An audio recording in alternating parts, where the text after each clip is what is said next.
My wife told me I was being emotionally immature when I found out about her intimate sessions with Preston at work. I'm a software architect, 32 years old, and I've always prided myself on logical thinking and methodical problem solving, but nothing in my professional experience had prepared me for the moment I discovered my wife of 6 years was providing therapeutic comfort to another man in ways that violated every boundary I thought we had established in our marriage. It happened completely by accident on a Thursday evening in March when I decided to surprise Valerie by picking her up from her marketing firm's downtown San Francisco office instead of letting her take the usual rideshare home during rush hour traffic. I had finished debugging a complex algorithm earlier than expected and thought it would be nice to spend the drive home talking about our weekend plans for wine tasting in Sonoma County, something we used to enjoy together before her work schedule became increasingly demanding and her attention started drifting toward workplace relationships that seemed to energize her more than our conversations about mutual goals and shared interests. When I arrived at her office building around 6:30, the security guard directed me to the 14th floor where the marketing department maintains several conference rooms and collaborative workspaces that employees often used for late-day meetings and project planning sessions. I took the elevator up and walked through the glass-walled corridor toward Valerie's office, expecting to find her finishing up client presentations or reviewing campaign materials for the luxury real estate accounts that had been consuming most of her professional focus for the past several months. Instead, what I saw through the transparent conference room walls stopped me completely in my tracks and forced me to question everything I thought I understood about the woman I had married and the relationship we had been building together for over half a decade. Valerie was lying on the carpeted floor of Conference Room C with Preston Matthews, her department colleague who had joined the company about 8 months earlier and had quickly established himself as someone who needed constant emotional support and validation from female coworkers who found his sensitivity and vulnerability appealing compared to the typical corporate masculine personalities they encountered in their professional environment. They were positioned in what could only be described as an intimate embrace, with Preston's head resting against Valerie's chest while she stroked his hair and whispered words I couldn't hear through the glass barrier that separated the hallway from their private therapeutic session. The scene lasted for what felt like an eternity but was probably only 30 seconds before they shifted positions and began sitting up, apparently preparing to end whatever healing ritual they had been conducting during company hours in a space that was supposed to be reserved for legitimate business activities and professional collaboration. I stood there watching this unfold, my analytical mind immediately cataloging the details that would prove significant later,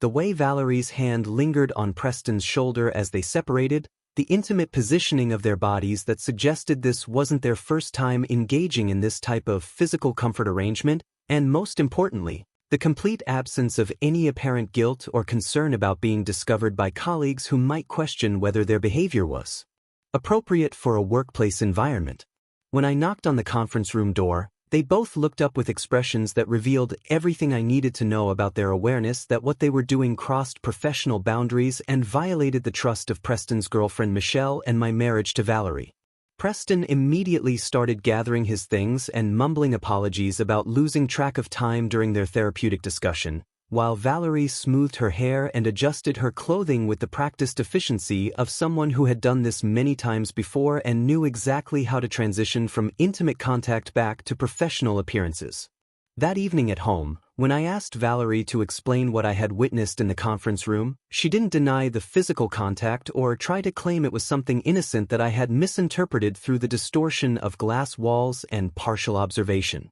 Instead, she launched into an elaborate justification about Preston's anxiety disorders and panic attacks that required immediate intervention from colleagues who understood somatic healing techniques and therapeutic touch methodologies. According to her detailed explanation, Preston had been experiencing workplace stress that triggered severe emotional episodes where his nervous system became dysregulated and required specific types of physical comfort to restore his psychological equilibrium and prevent complete mental breakdown that could affect his professional performance and career advancement opportunities. She described their sessions as necessary medical interventions disguised as friendly support, claiming that Preston's previous therapists had recommended that he seek out empathetic colleagues who could provide grounding techniques through gentle physical contact when traditional coping mechanisms failed to address his acute anxiety symptoms. When I expressed discomfort with my wife regularly cuddling with another man during work hours, she immediately shifted tactics and accused me of demonstrating toxic masculinity and emotional immaturity that prevented me from understanding the evolved nature of their therapeutic relationship.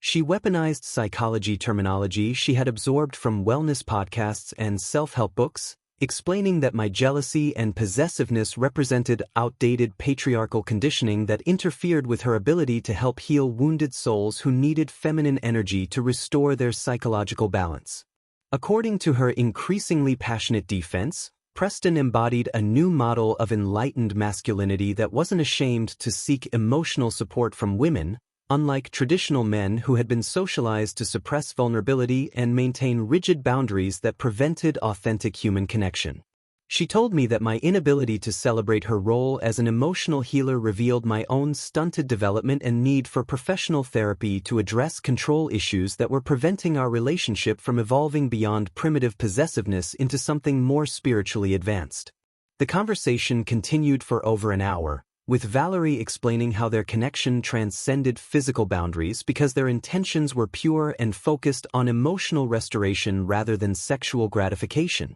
and how my discomfort proved that I needed to examine my own insecurities and trust issues that were preventing me from supporting her personal growth as a compassionate human being capable of offering healing to those who needed it most.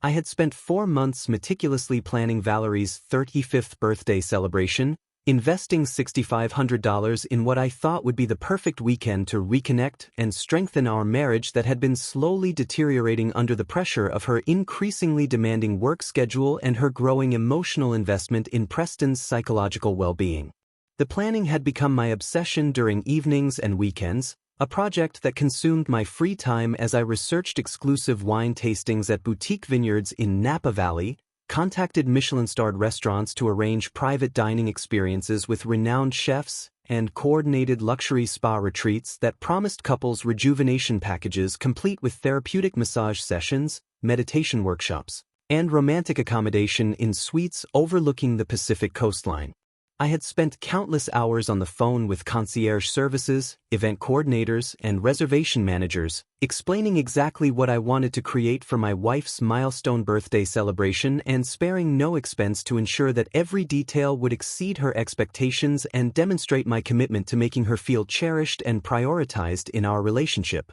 The comprehensive itinerary I had developed included helicopter tours over the Golden Gate Bridge with professional photography services to capture our romantic moments against the backdrop of San Francisco's iconic skyline, private sommelier experiences where we would taste rare vintage wines that cost more per bottle than most people spend on their monthly grocery budget, and weekend getaways to coastal resorts where we could enjoy couples massage treatments, gourmet cooking classes with celebrity chefs, and intimate jazz performances in venues that seated fewer than 50 guests and required personal recommendations from existing patrons to secure reservations. Every single reservation had been researched with the same methodical attention to detail that I applied to software architecture projects, complete with backup options, alternative timing arrangements, and contingency plans in case any component of the celebration encountered unexpected complications or availability issues.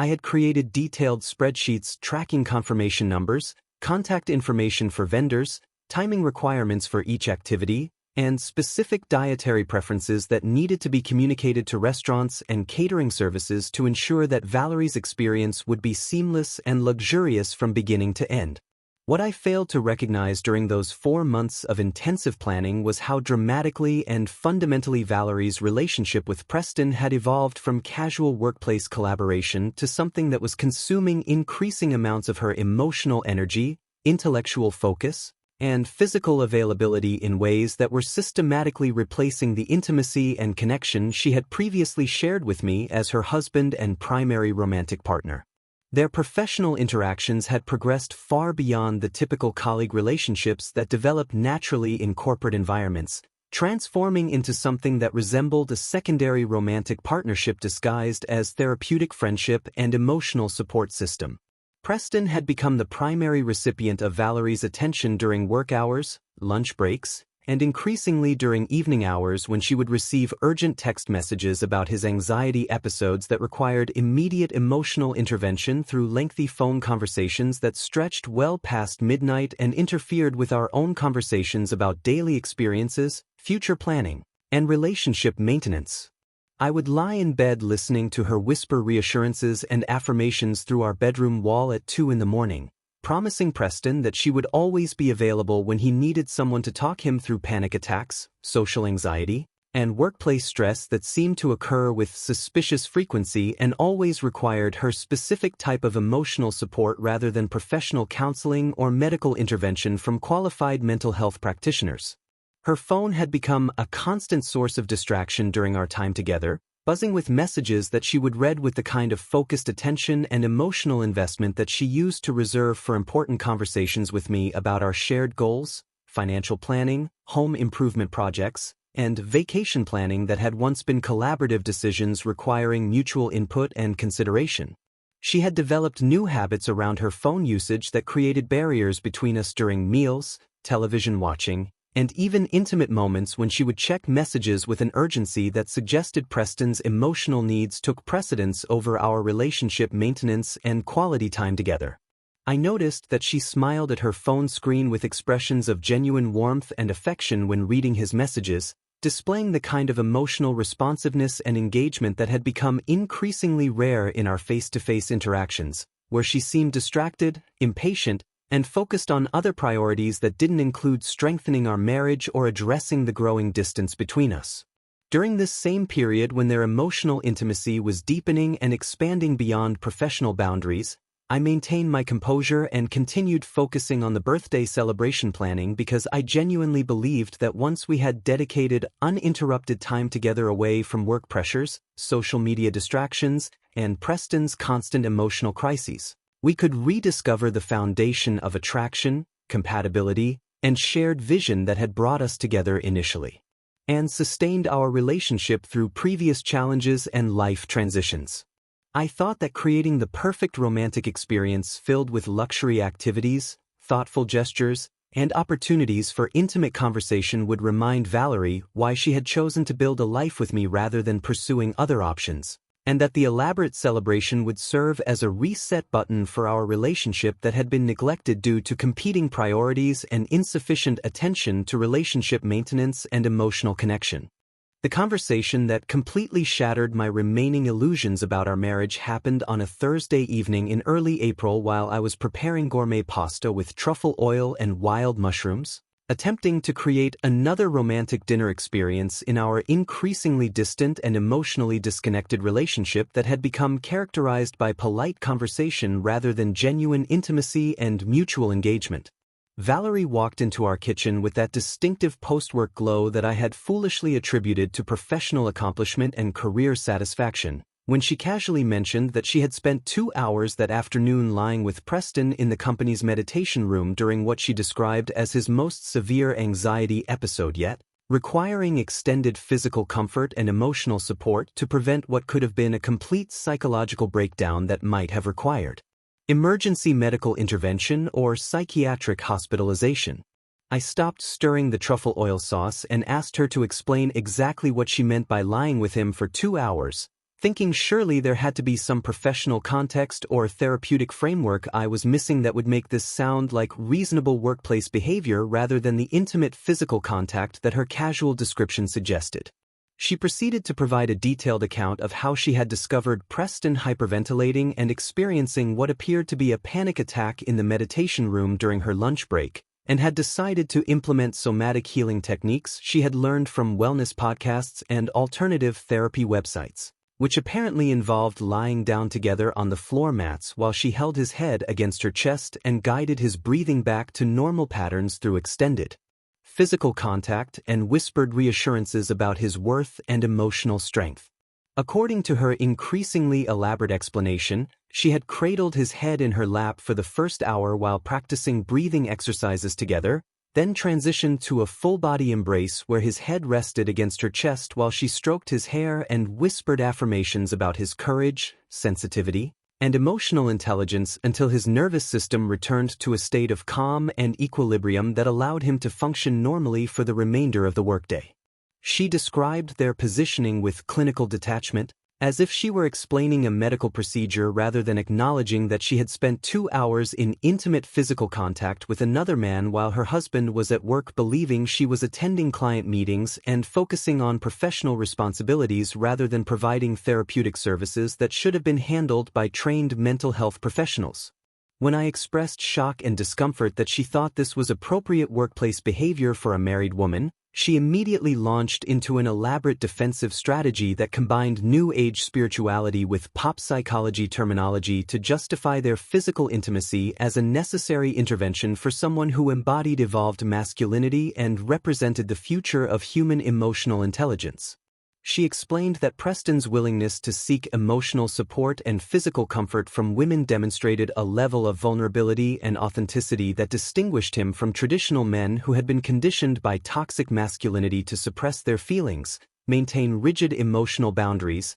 and avoid the kind of authentic human connection that could facilitate genuine healing and personal growth. According to Valerie's increasingly passionate and philosophical explanation, Preston represented a new model of enlightened masculinity that wasn't afraid to acknowledge emotional needs, seek comfort from compassionate women, and participate in healing relationships that transcended the primitive jealousy and possessiveness that characterized traditional marriages and romantic partnerships. She told me that my discomfort with their therapeutic sessions revealed my own internalized toxic masculinity and emotional immaturity, explaining that my jealousy and territorial behavior prevented me from understanding that true intimacy could exist between men and women without sexual intentions when the purpose was pure healing and emotional restoration rather than physical gratification or romantic competition. She suggested that I needed immediate professional therapy to address my control issues, insecurity problems, and outdated beliefs about relationship boundaries that were preventing our marriage from evolving into something more spiritually advanced and emotionally sophisticated than the possessive partnership model that had been imposed by patriarchal social conditioning.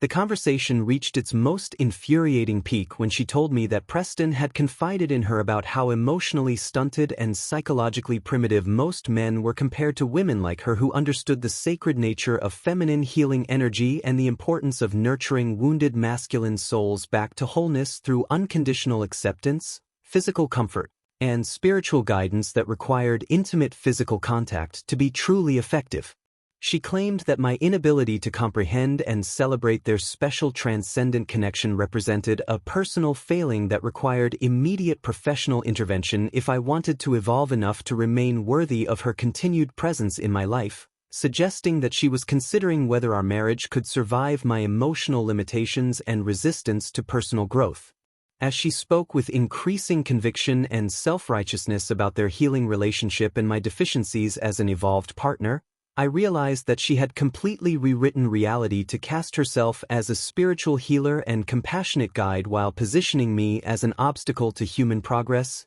emotional evolution, and the kind of advanced relationship dynamics that enlightened people could achieve when they moved beyond primitive concepts like marital fidelity and exclusive emotional commitment.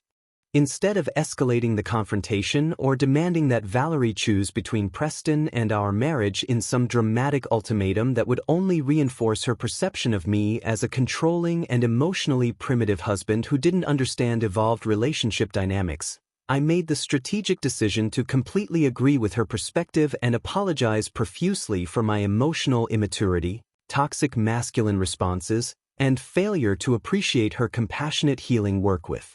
wounded souls who needed feminine energy to restore their psychological balance and spiritual equilibrium. I told her that she was absolutely right about my need for professional therapy to address my possessiveness issues and personal growth deficits, and that I wanted to become the kind of evolved partner who could celebrate her role as an emotional healer rather than feeling threatened by her ability to provide comfort and guidance to sensitive men like Preston who represented the future of enlightened masculinity. The relief and satisfaction on her face when I capitulated completely to her narrative was both illuminating and absolutely disgusting, but I maintained my apologetic demeanor and supportive response while internally calculating the most effective way to demonstrate exactly what losing me and my financial support would actually cost her in terms of lifestyle, social status, and the elaborate birthday celebration that she had been anticipating for months.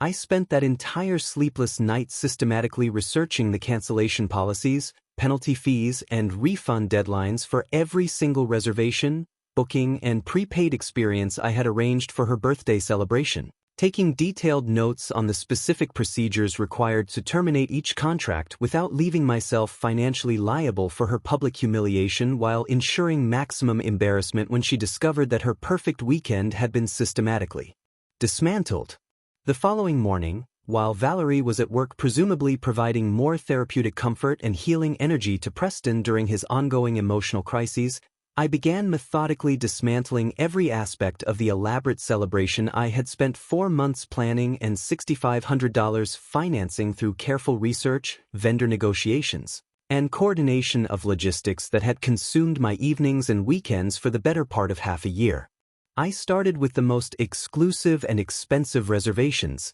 calling the Michelin-starred restaurants to cancel our private dining experiences and specifically requesting that they note the reason as client relationship terminated due to changed personal circumstances, knowing that this professional terminology would create questions and embarrassment when Valerie arrived expecting to be celebrated and the reservation details were inevitably discussed with management and service staff who would need to explain why their table was no longer available. I contacted the luxury spa resort in Mendocino to cancel our couple's rejuvenation package that included overnight accommodation in their premium Ocean View suite, therapeutic massage treatments, meditation workshops, and gourmet breakfast service, ensuring that the cancellation was processed with the same professional language that would maximize Valerie's humiliation when her group arrived expecting to enjoy the luxury experience she had been promoting to her friends on social media for weeks. The helicopter tour company required 48 hours notice for cancellations without penalty, so I called them immediately to cancel our Golden Gate Bridge scenic flight and professional photography session,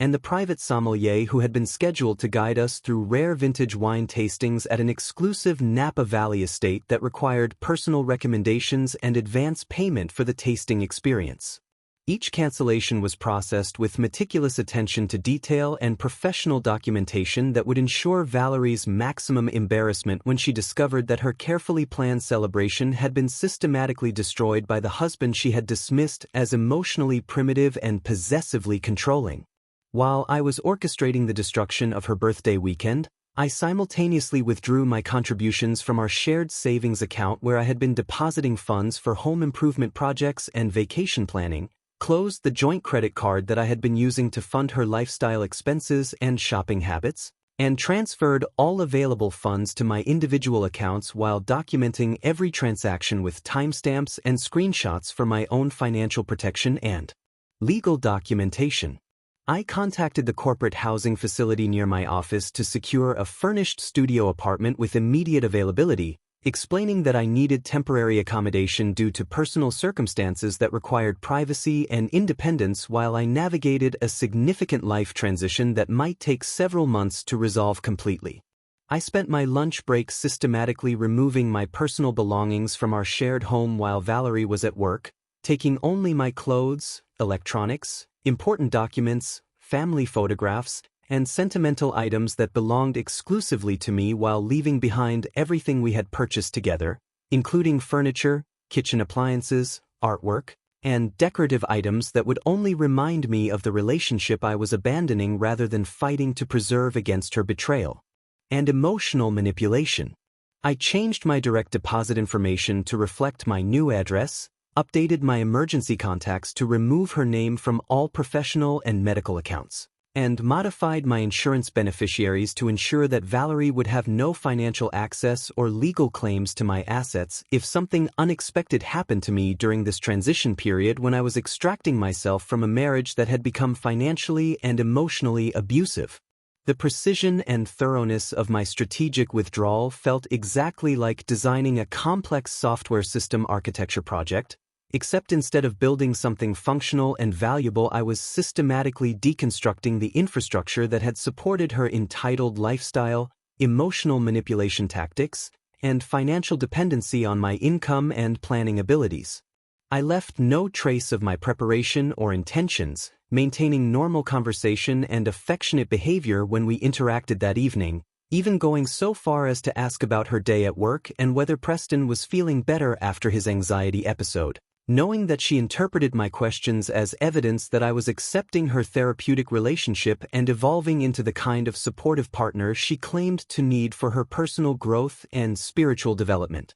Valerie arrived at the exclusive Chateau Montclair Vineyard restaurant on Saturday evening with her carefully curated entourage of girlfriends, all dressed in their most expensive outfits for what they expected would be an Instagram-worthy celebration of luxury and sophistication that would reinforce Valerie's status as someone whose husband spared no expense for her happiness and whose lifestyle represented the kind of romantic partnership that other women envied and aspired to achieve in their own relationships. The restaurant was located in an elegant historic building in downtown San Francisco, known for its intimate private dining rooms, extensive wine collection, and clientele of tech executives, venture capitalists, and celebrities who valued discretion and exceptional service above all else. I can only imagine the confusion and growing panic on Valerie's face when the hostess informed their party of 5 women that their $800 wine tasting reservation, which included a private dining room overlooking the city skyline and a personal sommelier to guide them through rare vintage tastings paired with artisanal cheese selections and gourmet hors d'oeuvres, had been cancelled with the notation clearly visible in the restaurant's computer system stating client relationship terminated due to changed personal circumstances effective immediately with no possibility of reinstatement. The humiliation compounded exponentially when her friends witnessed the professional but firm explanation from the restaurant manager that the private dining room they had reserved for the evening was no longer available under any circumstances, that no alternative arrangements had been made or requested, and that the cancellation had been processed according to standard procedures with proper documentation and authorization from the person who had originally made the reservation and provided payment information. The group was forced to either leave immediately and find alternative dining arrangements elsewhere, or settle for whatever tables might be available in the main restaurant area like ordinary walk-in customers without special treatment, preferential seating, or the exclusive wine tasting experience that Valerie had been promoting to her friends for weeks as evidence of her husband's devotion and financial generosity. I was safely ensconced in a luxury mountain retreat cabin 3 hours north of the city, having used some of the money I had saved from canceling her elaborate celebration to book myself a peaceful weekend of hiking, reading, and solitude while monitoring the catastrophe I had orchestrated through the increasingly frantic text messages that started arriving on my phone around 7:30 that evening as Valerie's perfect birthday weekend began its spectacular collapse. The first message claimed there had been some kind of mistake or computer error with their dinner reservation and asked if I could call the restaurant immediately to straighten out the confusion, followed by increasingly desperate and panicked messages as each planned activity fell through in succession and her friends began piecing together that this wasn't a series of unfortunate coincidental mishaps but rather a deliberate and calculated destruction of everything she had been anticipating and promoting to her social circle for months. The helicopter tour company apologetically informed Valerie's group the next morning that their scenic flight over the Golden Gate Bridge,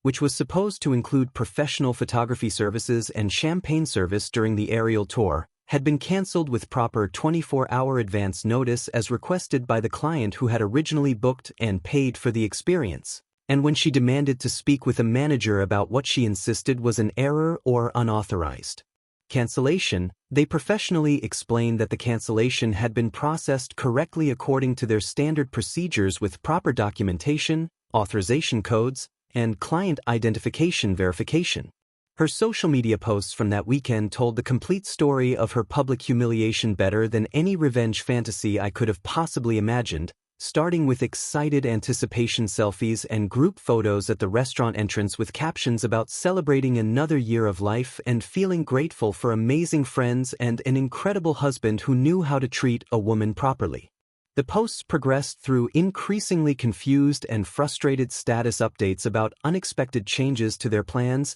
technical difficulties with reservations, and mysterious cancellations that seemed to be affecting every aspect of their celebration weekend. finally culminating in barely concealed fury and embarrassment as she realized that her perfect birthday celebration had been systematically demolished while her carefully cultivated friend group watched her image as a cherished and spoiled wife crumble in real time before their eyes. The luxury spa resort cancellation became apparent on Sunday morning when Valerie's group arrived at the Mendocino Coast facility for their couple's rejuvenation packages, expecting to enjoy therapeutic massage treatments, meditation workshops, gourmet meals, and overnight accommodation in premium ocean view suites that had been specifically selected for their Instagram-worthy views and high-end amenities that would reinforce Valerie's social media presence as someone who lived a lifestyle of luxury and romance. Instead, they discovered that their entire weekend booking had been terminated with the same professional notation about changed client circumstances,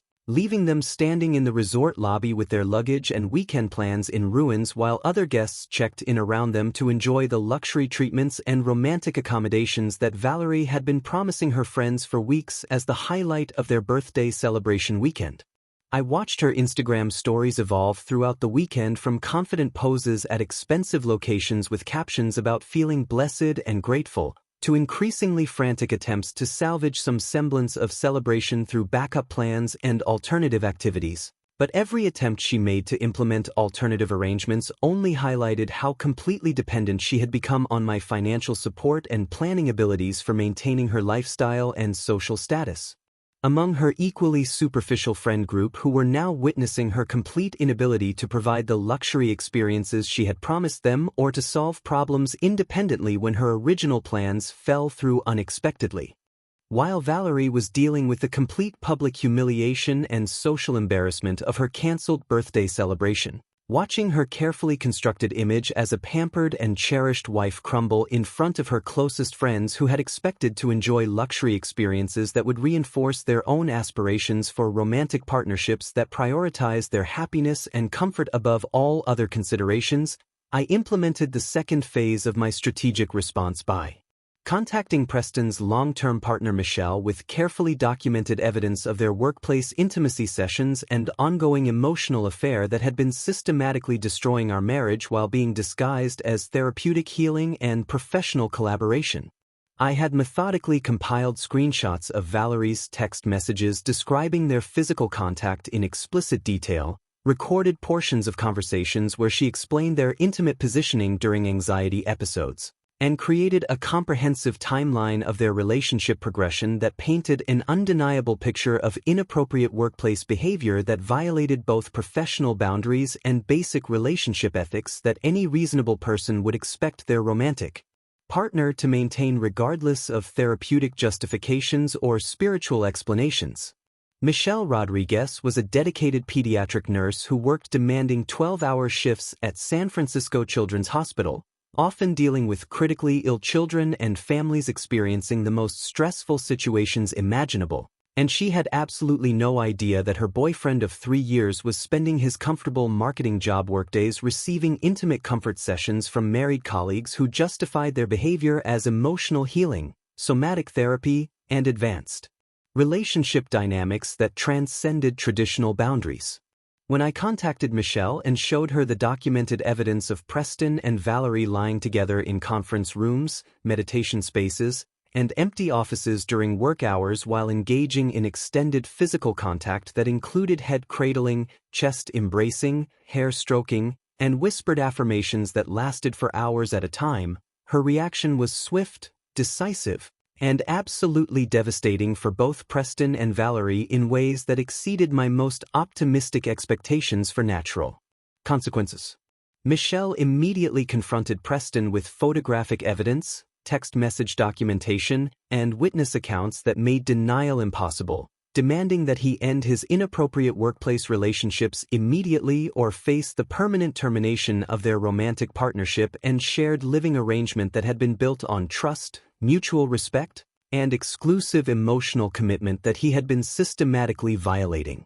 Preston's response to Michelle's confrontation revealed exactly the kind of man he actually was beneath his carefully constructed facade of sensitive and evolved masculinity that had been so appealing to Valerie and other female colleagues who mistook his emotional neediness for genuine vulnerability and his manipulation tactics for authentic connection and spiritual depth. Instead of accepting responsibility for his behavior, acknowledging the hurt he had caused Michelle, and apologizing for betraying her trust while maintaining an emotional and physical affair with a married colleague, Preston immediately panicked and threw Valerie completely under the bus to protect his own relationship and professional reputation from the consequences of their inappropriate workplace intimacy. He contacted their company's human resources department within 24 hours of Michelle's ultimatum and filed formal harassment claims against Valerie, claiming that she had been pursuing him inappropriately for months despite his repeated requests for professional boundaries, and that her insistence on providing physical comfort during his anxiety episodes had created a hostile work environment where he felt pressured to accept unwanted contact because he was afraid that refusing her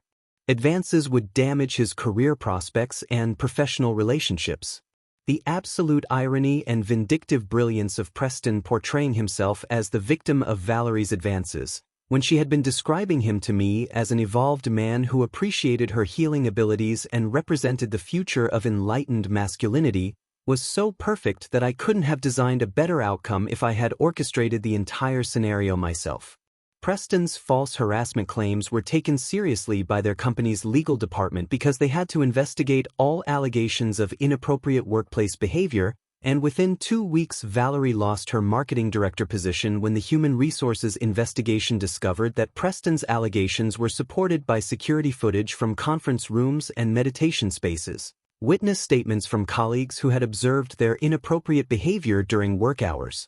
and Valerie's own admissions during investigative interviews that she had been providing Preston with physical comfort and emotional support that clearly exceeded normal professional boundaries and violated multiple company policies. Her attempts to defend their relationship as therapeutic, spiritually necessary, and representative of advanced human connection only reinforced the company's conclusion that she had created a hostile work environment by engaging in behavior that made other employees uncomfortable and violated explicit policies regarding appropriate workplace conduct, professional relationships, and maintaining boundaries that protected all employees from unwanted physical contact. The scandal spread through her professional network faster than she could control the narrative or manage her reputation, because Preston's harassment claims were taken seriously by industry contacts who had witnessed their relationship development at networking events, professional conferences, and client meetings where they had displayed obvious intimacy that everyone had assumed was consensual workplace romance rather than predatory behavior disguised as therapeutic intervention. Meanwhile, I was thriving in my new independence, advancing rapidly in my career, and building meaningful personal relationships without the constant stress, emotional manipulation, and financial drain that had characterized the final months of my marriage to someone who had lost all respect for boundaries, commitment, and basic partnership principles that form the foundation of healthy romantic relationships.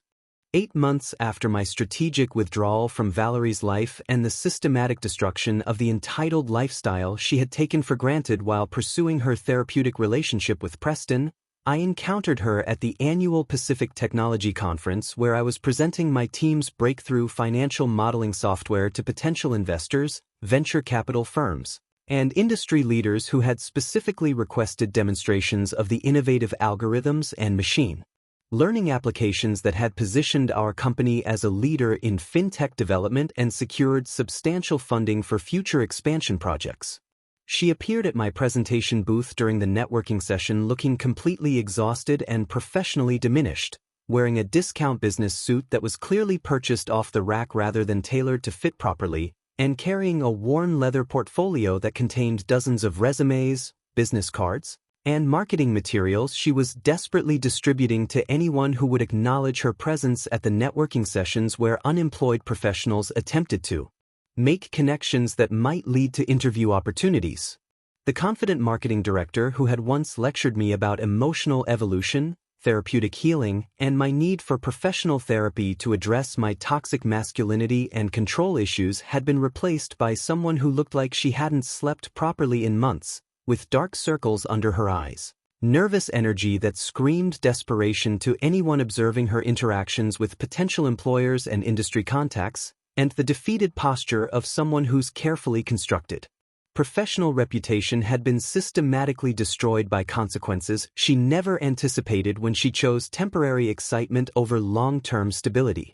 She approached me during a break between presentations with that familiar manipulative smile that used to work so effectively when she needed something from me, whether it was money for shopping trips, emotional support for her various crises, or validation for decisions that prioritized her immediate gratification over our relationship maintenance and future planning. But now the smile appeared forced and transparently calculated rather than naturally charming or genuinely affectionate. She started our conversation by congratulating me on my obvious professional success, the impressive presentation I had delivered to a standing room-only audience of industry experts, and the visible indicators that my career had advanced significantly since she had last seen me when I was supposedly emotionally stunted and resistant to personal growth. Then she transitioned into elaborate claims that Preston had manipulated and deceived her into believing their relationship was something meaningful and spiritually significant when he had actually been using her vulnerability,